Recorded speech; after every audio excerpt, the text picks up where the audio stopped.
The HP Printer 49.60DF error code indicates a critical firmware error, which is a sign of a problem with the basic software that allows communication between the printer's hardware and other running software. This error often occurs when printing, particularly with PDF files, and is usually caused by a malfunction in the transition between the printer and computer due to firmware issues.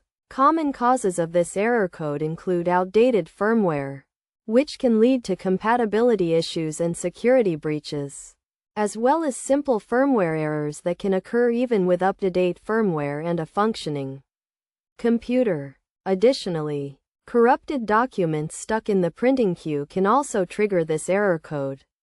To resolve this issue, updating the current firmware is a good starting point, which involves checking the current firmware version against the latest version on the manufacturer's website and updating it if necessary.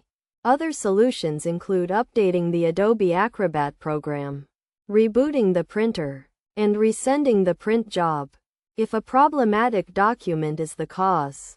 Rebooting the printer can clear the corrupt file, and updating or reloading the driver may also be necessary to remove all faulty documents. By following these steps, the error code should be resolved, and the printer should function normally again.